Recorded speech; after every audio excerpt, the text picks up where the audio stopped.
Remember when Golden Girls had their series finale and they just showed clips in between a plot? This was the Golden Girls of Mission Impossible.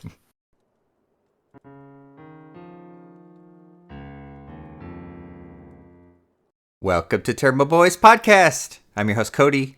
With me in second chair is Jeremy. And Jeremy, your mission, should you choose to accept it, is to review the new Mission Impossible movie. Do you accept it? Will this message self-destruct in 10 seconds if I don't? Your penis will. Oh, okay, I'll accept it. And third chair, we've got Ryan. Ryan, same deal. Do you choose to accept the mission? Your penis is at stake. You're running out of time. Yeah. Okay, let me disarm that. There we go. Ooh, 4 seconds left. All right.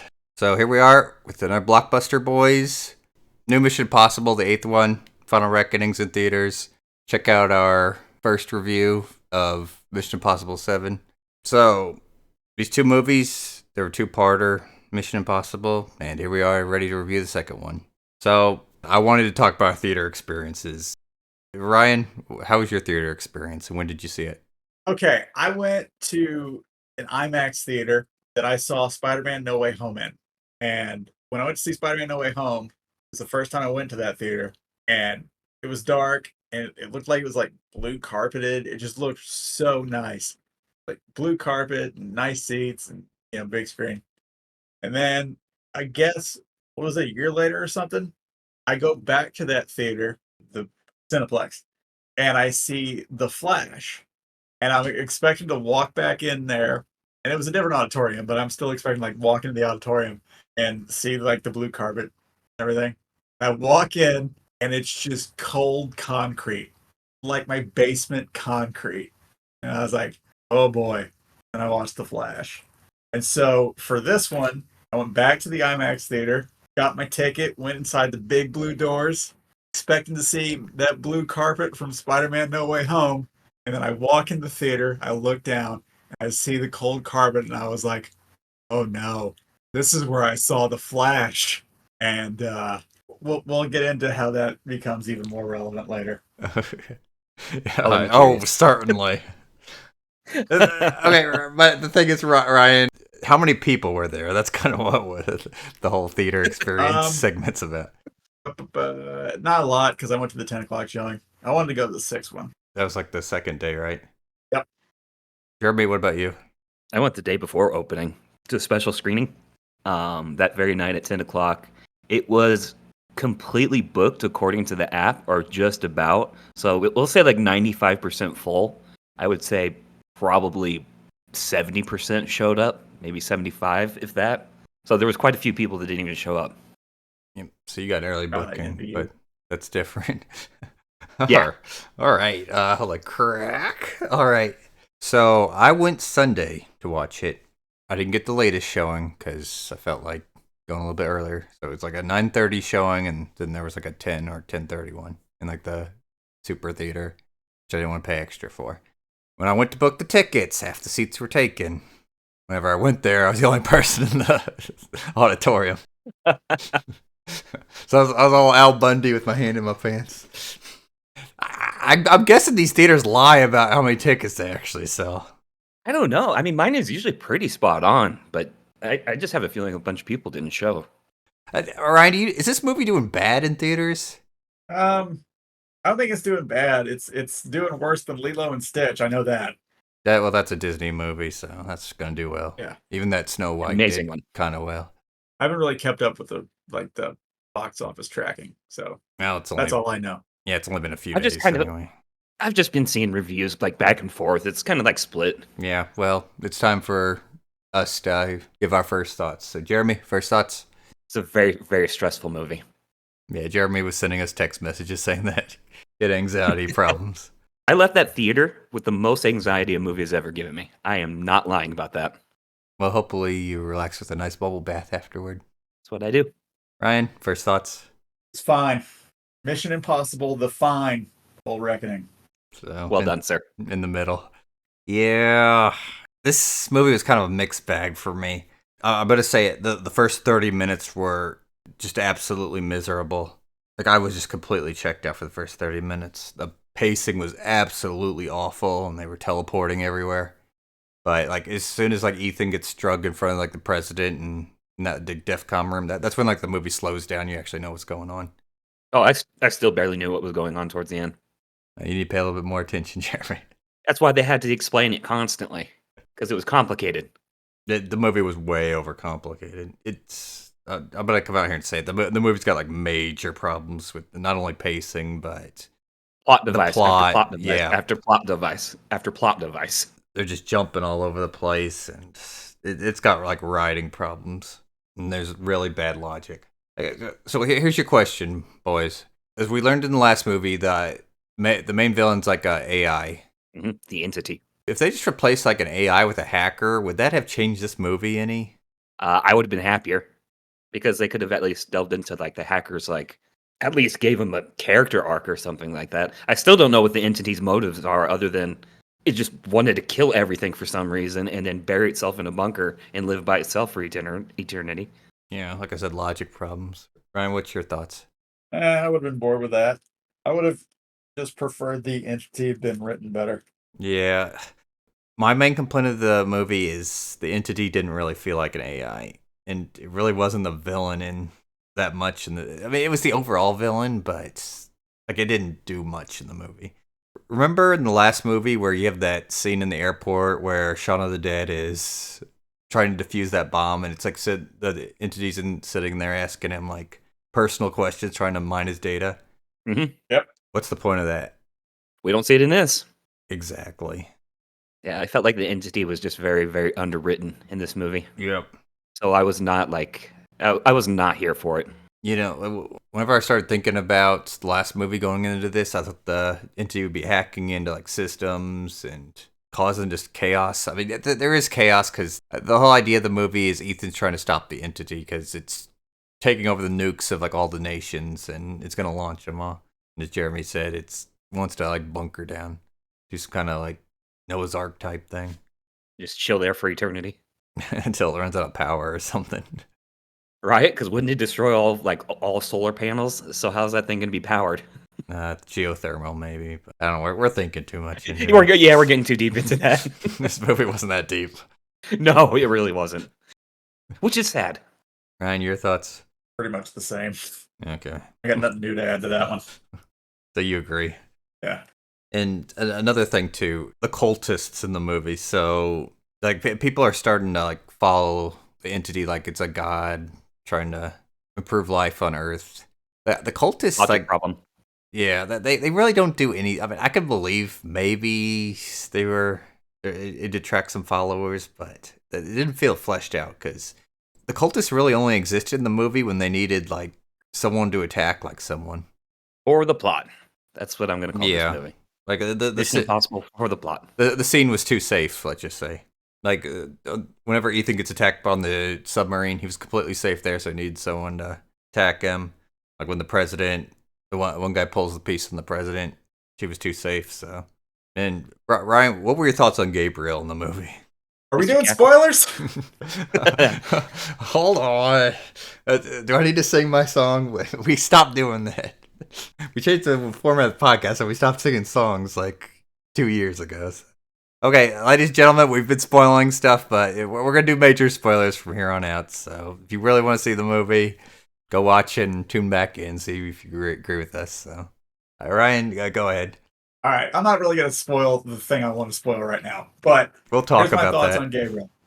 I was really, really hopeful that in this movie, since they touched on the backstory a little bit between Ethan and Gabriel shoots the woman that Ethan was with, and that caused the rift and tension between them. I really hoped they were going to explore that again, because I know one of the big complaints about Dead Reckoning was Gabriel was just an underwritten villain. And in this one, somehow he's even more underwritten. Yes. Indeed. What we thought was impossible was possible. After he failed in the last movie and got kicked into that truck off the train, the AI just abandons him, and then he kind of fucks off for most of the movie, and then shows back up at the end. Every time he shows up, he's got like a complex nuke with him. Yeah. Like, You haven't seen Fallout, have you? Mission Impossible Fallout, not the television show. No. Negative. So the entire plot of Fallout is they're chasing down plutonium, like 3 plutonium nodules, trying to stop a nuclear bomb. That's the end game. They're trying to stop a nuclear bomb. In this one, every time he shows up, he's like, "Hi, Ethan. I bet you could stop me. But first, look over here. Oh, nuclear bomb." And he runs away. Like 12 different times. Well, it's really 2, but every scene he's in, it's like a nuclear bomb. Good luck disarming it. Yep, I'm going to give myself 15 minutes to get away from this nuclear bomb and the fallout. Draft your friend in here with the nuclear bomb. I'm just going to run really, really fast. I just want to add to, you know how the Doomsday Bunker was empty at the end of the movie? In a real life scenario, that place would not be empty. That'd be the most crowded place in probably the entire world. Mm-hmm. That bothered the hell out of me. Yeah, if there was that big of a nuclear threat, everybody would be in there. Yeah. They're not going to leave the one safe place to go where the... Okay, hold on. Ryan, I know you've seen the first Mission Impossible movie. What about you, Jeremy? Yes. Okay, was it the rabbit's foot or the rabbit's paw, like the MacGuffin of the first movie? I believe so. Oh, the third. Third, okay. Was that the third? Yeah. Shit, I don't remember my Mission Impossibles. This Yeah. is impossible. Well, I've only seen 2 now, so there you go. I never got... You've only seen 2? Yeah. I didn't... Well, I just don't remember. Yeah, in the last 2 years, I haven't watched another Mission Impossible movie, even though I enjoyed the Dead Reckoning. But now, here's the question for you, boys.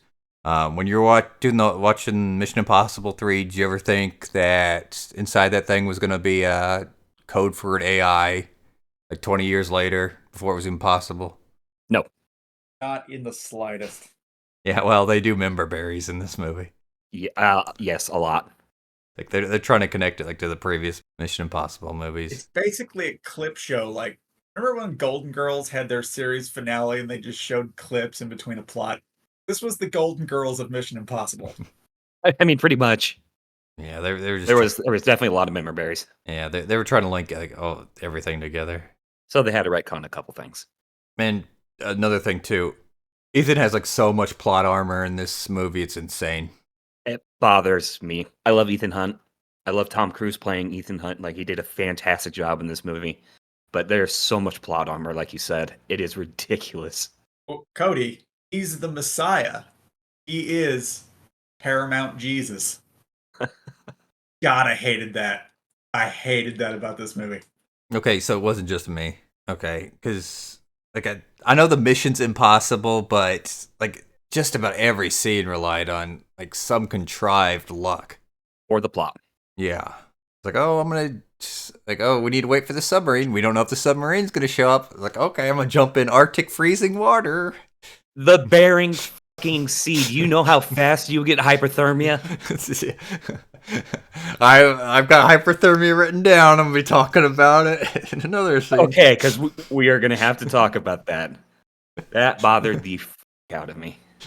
Jumps down, then gets picked up and tased by the submarine. Is like, oh, do you know your chances of us actually coming? Like, low. Okay. All right, let's talk about the submarine scene. Oh, God. Okay. This scene. Inside the submarine, they go over, like, oh, here's what the bins are. It's like, you're going to dive and find the submarine from the last movie. Oh, we found out what was, like, in that submarine. Like, during our last review of that, I thought it was, like, the actual, like, AI itself. But no, it's, like, it's the source code for the AI. So, the AI did a half-assed job getting rid of its source code. Very half-assed job. Yep.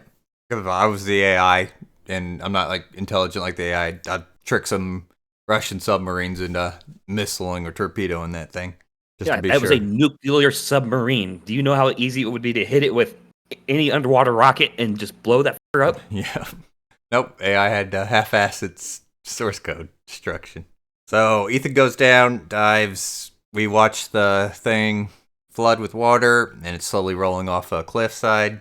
Ethan gets the code and ends up getting trapped in there with a bunch of... I don't know if they were torpedoes or nuclear missiles. I think they were nukes. Wasn't it a nuclear submarine? I think it was powered by nuclear. I don't know if the missiles in it were nuclear. Okay, well, maybe I got that wrong. Ryan, I've played enough Fate of Atlantis to know that in order to exit out of a torpedo, you've got to like attach a rope onto a lever and pull it. Well, in the tube. So Hopefully, if I that's ever find myself in a situation, I refer back to a point and click game I played in my youth. yeah. It'll save your life. So I would have easily been able to escape then. So good with Ryan, but Tom Cruise, on the other hand, he's like hundreds, maybe 1,000 feet underwater. Oh, he decides to take off his diving suit and and probably subarctic water and drown, and then gets rescued. Scene bothered me so much. Also, that was the most anxiety-giving scene that could be possible for me. When we get to Boys in Action, we'll figure that out. Oh, we're not doing Boys in Action. We're doing a different segment today. Anxiety Boys? No, well, yeah, you know what? Well, let's get to this new segment. It's called Boys Not in Action. So, Jeremy, we would have died in all these scenes. Which scene would you not die in? I can't even think of a scene I wouldn't die. Oh, you know what? I would have. No, I was gonna say I would have just let the message self-destruct and not done anything and stayed in hiding. But then everything would be nuked. Yep. Nope, I die everywhere. Okay, fair enough. Ryan, where do you not die? God, I want to flatter myself and say the plane. A full The shit. biplane. I call bullshit.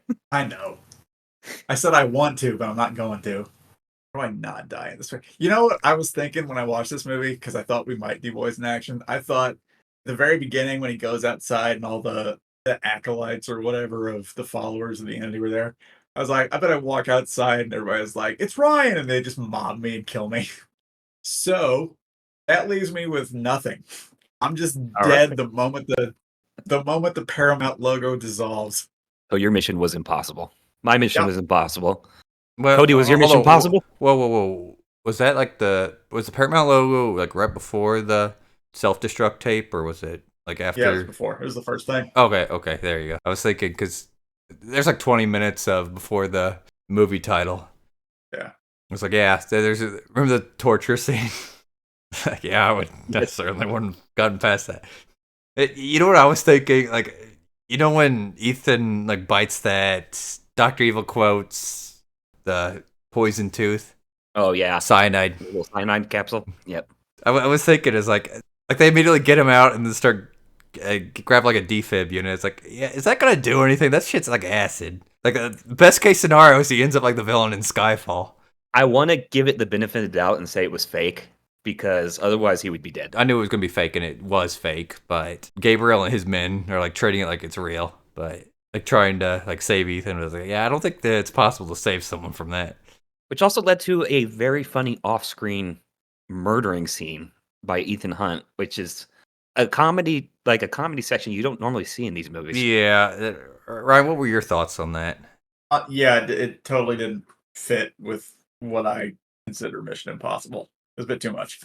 Yeah, I was rolling my eyes during it, and I was like, I hate this, because like they were already like jumping and teleporting around, and I was like, I hate this movie, and then that I killed these guys off screen while the camera was turned. Oh, I'm fine. Are you fine? That's just not the type of comedy that we get in Mission Impossible. We've never had that before. I mean, I would have liked the scene if it was done in any other movie. It would have been fine. But when you've had 7 of these movies prior and you don't do anything like that, and all of a sudden you bring that in, it's like, this is very out of place. Yeah, This is not for me. Even just seeing the one movie, I was like, that's out of place. That's like, I don't know, like Marvel humor.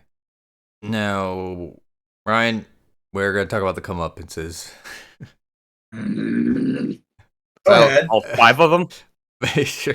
Well, we're gonna focus on Gabriel.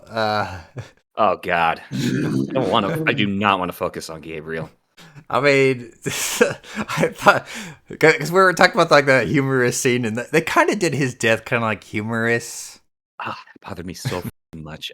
I wanted an epic showdown, like a beast of a fist fight or something like that, like a gunfight going to a fist fight or something. I think more than what happens. You didn't want Mission Impossible to turn into a Snoopy cartoon 3/4 of the way through? Okay, I'm gonna say this. Like, I loved the concept like biplane fighting. I wish they'd make like movies like that, but You know what I thought when I saw that? By the way, I'm pretty sure in that scene, Ethan is wearing the Raiders jacket. I'm pretty sure that's the Raiders of the Lost Ark jacket. what I thought when I watched the scene was, man, this would be really good in an Indiana Jones movie. Yeah, I was thinking Not last done by Disney. Crusade. Yeah. You know what I was thinking when I saw that scene? I need some anxiety medication. They really upped like I didn't feel that way only because I'd been I like an idiot watched the behind the scenes features. I know my tickets had like online tickets had like the picture like the him hanging off a biplane, so kind of knew it was coming. I don't even think that's possible either, because I know the MythBusters have done hanging off of a car before, and they busted that. So a plane's gonna move a lot faster than that. But at the very end, you get Gabriel. The plane's stalling. It's upside down. Gabriel gets knocked out. Like, oh, I got the only parachute. Doing his stupid laugh that he does the entire movie when he runs away. Yeah, then he lets go. Racks himself on the tail of the plane and cracks his head open on the tail of the plane. And there goes Gabriel. Can't run away anymore. It was stupid. It was stupid, slapsticky horse shit. I couldn't agree more. God damn it. Yeah, it felt out of place. But I mean, here's the thing: this could very well be like if they make another movie of him. Like, Oh, God, don't even get me started on that. Cody, it's called The Final Reckoning. It's not the final Final record. about this movie. I hated that so fucking much. But- We'll have to talk about the ending. That'll be our most major spoiler. I mean, there ain't much to the ending. No, well, there ain't much to it, but there, Yeah, well, I think they kind of left it like not clear there's because no definitive ending, yeah, he could have and I hate that. pulled his parachute and survived. He's got a head wound, or he's like the villain in Dial of Destiny that smacked his head on the tower while hanging off the train and had no bad consequences. And then Ethan, even though he had the only parachute, Ethan had no problem grabbing another parachute. I was confused where he got the second parachute. Yeah. I thought I only saw him grab one. I was like, oh, did he die? Was that the final reckoning? For some reason, it was on fire. That doesn't make sense. Whatever. I thought they were gonna kill Ethan. Honestly, I thought they were too, and that would have been like fine if like, oh, Ethan, he actually got the virus uploaded or whatever. It was last minute. He sacrificed himself. I would have been fine with that. nope. He survives, and they end up beating the AI, trapping like a ultra terabyte, super terabyte hard drive. Nothing. Yeah. After it did like absolutely nothing AI related, and the final scene is like him meeting up with everyone. They just kind of nod, hand him the AI, and then leave. He walks off. That's what I hate. No definitive ending. Well, I mean, that really was a definitive ending. It's not because it's either it's still there. He's supposed to destroy it. But honestly, I thought like Shaun of the Dead should like whenever he was like had that pin in his chest trying to breathe, and I thought whenever Grace brought the AI over to hard drive over to him, he should have grabbed that thing and just smashed it on the ground. Right there we go. Problem solved. Yeah. Instead, it's like, oh, here, Ethan, I trust you with the AI to control the world, even though Ethan's strictly you can't control this thing, and the AI is stupid. It's a computer program. Why did it put its entirety inside like the doomsday bunker? Like, why wouldn't it have been smart like to leave a little bit of it outside in case something happens? Like fraction itself. Yeah, Like AI it can replicate. yeah. Like just leave some pieces of itself just outside, and like, oh, if something bad happens, it's still here. And if everything gets blown up, it doesn't matter. It's just small pieces. Nope. Luckily, it's stupid enough to trap its entire self. This is the dumbest AI I have ever seen in a movie. Okay, I was gonna say if it was ever seen, yeah, you should see Google's AI telling you to freaking eat glue. Well, it's about as dumb as this AI. I mean, what? No motive. He just wants to trap himself in a bunker for the rest of eternity and just chill. Yeah. At least I know Google has a motive. It's telling me to eat motive, or it's telling me to eat glue to kill myself. I should have said that on the live. All right, we're gonna do some Fix It Boys. I think I'm settled on that name after 2 years. Finally. Until I forget it. Jeremy, how would you fix this movie? Oh my god. There's so many things. Some of these MacGuffins have to go. Like a lot of these plot devices needed to go. They need to make Ethan a little bit more vulnerable. Not so much plot armory. How else do I fix this? Gabriel, give him a bigger role. Like he was such a weak villain. Like we talked about. Every time he showed up, He just leaves a nuclear bomb and runs off cackling, and it's the worst cackle I've ever heard from a villain. It was so frustrating. I would have been happy if they ended, if actually they killed off Ethan Hunt in this. Like I said, if he like sacrificed himself as he was falling to do the virus, I would have been happy with that, or at least just given a definitive ending. Fair enough. Ryan, what about you? Pretty much the same. Okay. I think we've all touched on this. Yeah, we've already hit on it. Like I said in mine, just if you're gonna keep the same plot, it needs to be a hacker, not an AI, because this AI is dumb as hell. Like, honestly, the movie, if they were gonna use the AI to its fullest, it should have been constantly hacking them, confusing like Russians and the U.S. military into attacking them.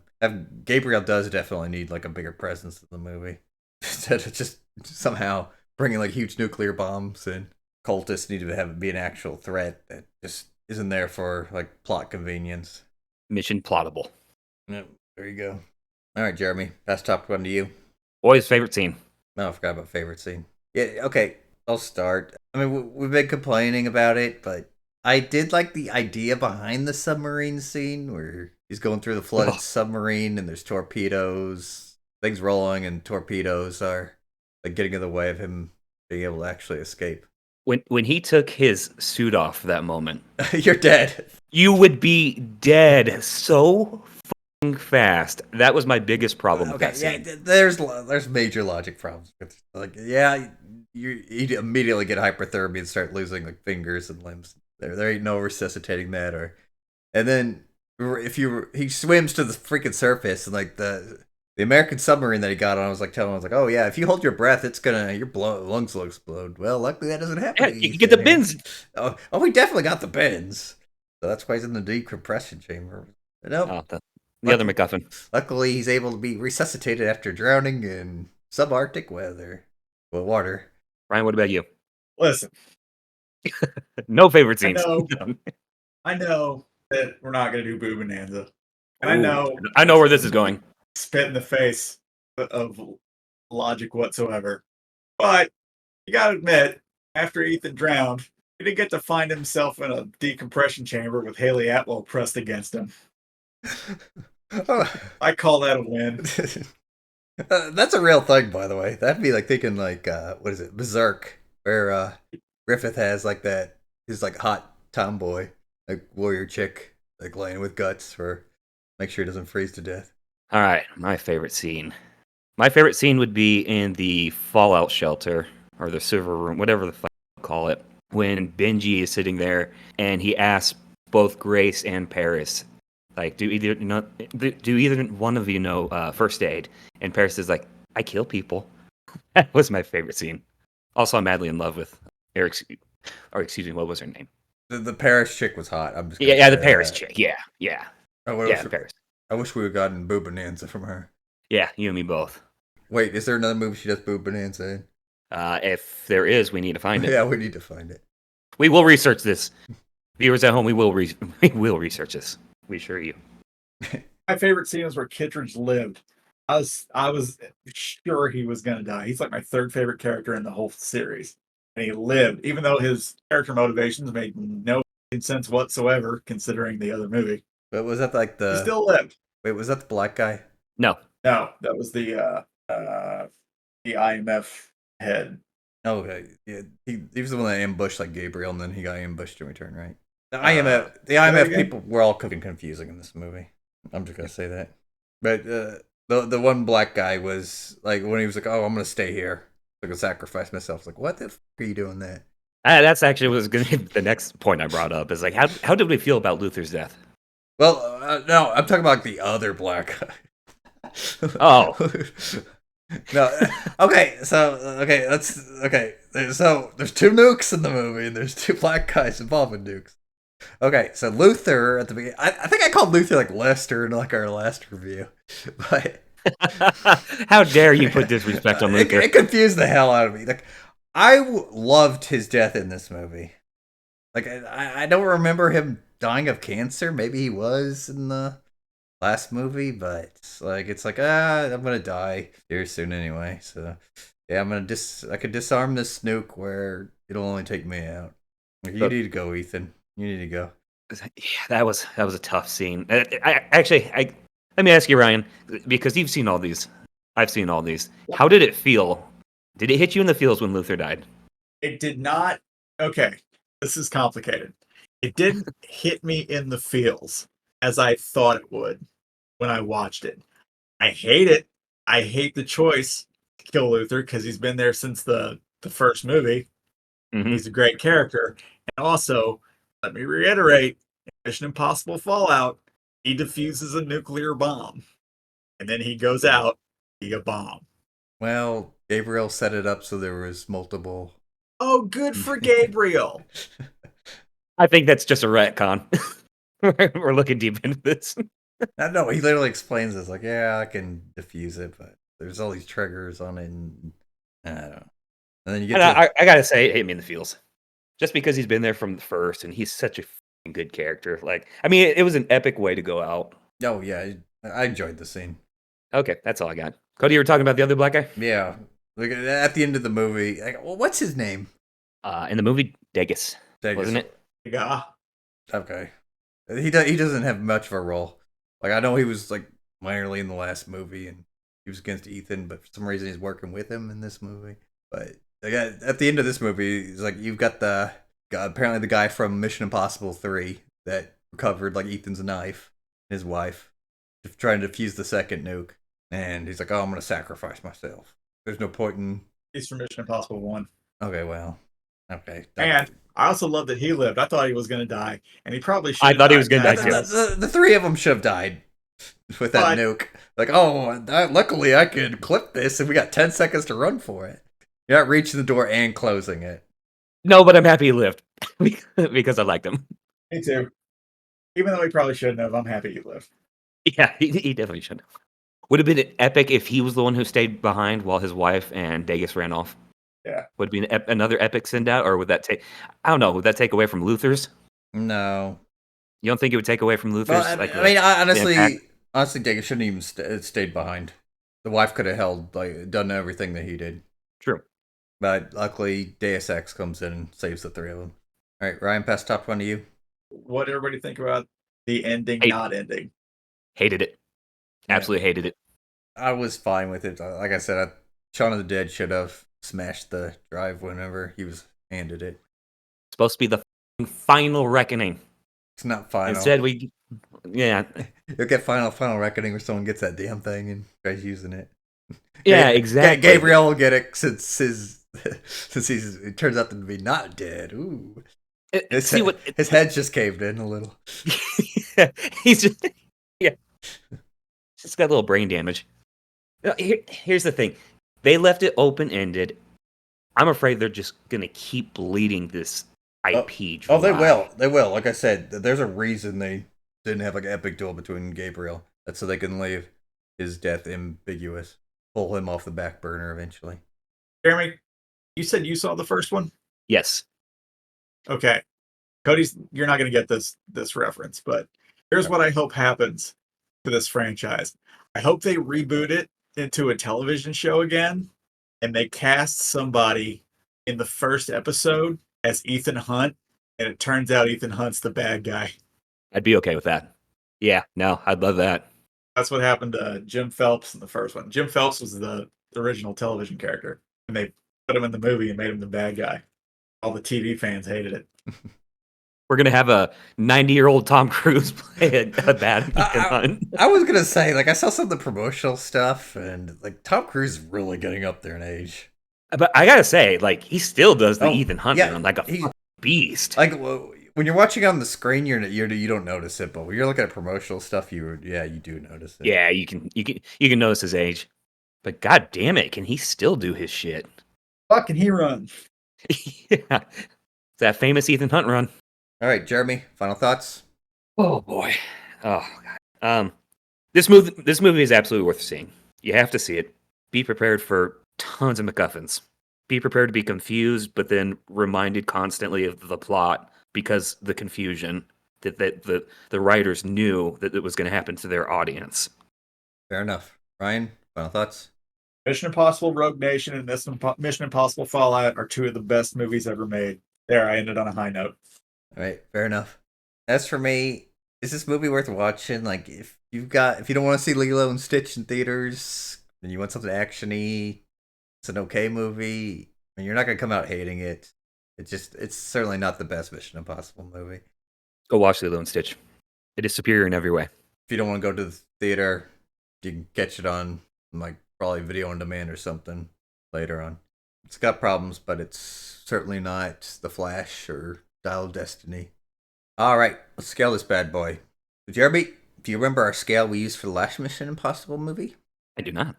Okay, well, that scale was the James Bond series to all that summer slop we watched 2 years ago, which was, once again, Dial of Destiny and The Flash. Ooh. So, where would you rank this? I'm going to put this 2 Gabriel nuclear random bombs above the slop that we saw. Fair enough. Ryan, what about you? Same. Yeah. I honestly, I don't know how this compares to the other Mission Impossible movies.